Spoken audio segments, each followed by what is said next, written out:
We first heard about this in June when a driver group was protesting against this and sent us evidence of drivers not being able to work when they wanted to.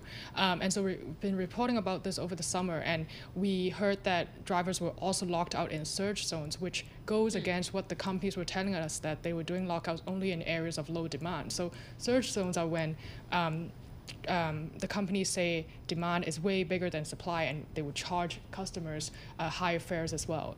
And the idea was that if they locked them out, they wouldn't have to pay them, period. Right. It affects utilization rate, which is a key metric in the pay formula that is reviewed every year. So what they're doing is sort of trying to what the regulator calls juice up that rate before they evaluate it next year. So you guys are serious about this reporting. Bloomberg built a WhatsApp tip line?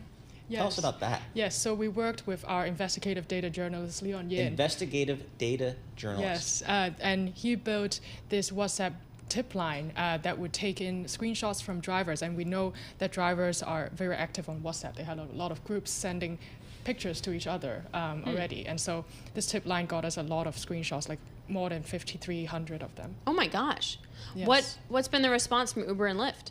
Yeah, so Uber, obviously they say this is harmful. They know this is harmful for drivers, and they basically want the regulator to sort of revisit the law and change this approach so that they don't have to do this again.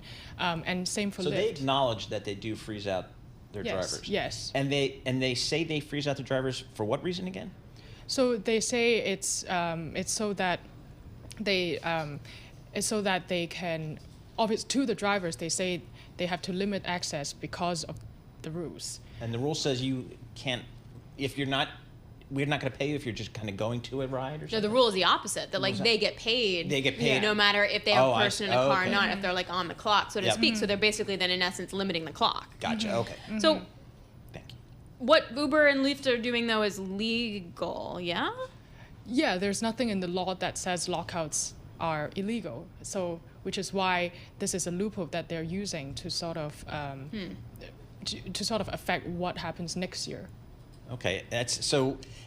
Again, but if you're the driver, all you know is you're locked out, and I'm not able to go get a paying fare. Yes. So it's impacting my wallet. Yeah, and it's very frustrating because, let's say for Uber's interface, when they were doing the lockouts in the summer, you would try to click go, which is a big blue button, and then nothing happens. Like you're expected to get pings for rides immediately, but then it just says unable to go online. Try going to a busier area. So a lot of drivers says this is the opposite of the foundational promise of flexibility of the gig economy. How do they choose who gets locked out and who doesn't? Is it just totally random? We don't know. Yeah, we don't know, and that's the thing. Like there's not transparency on how long and who gets locked out.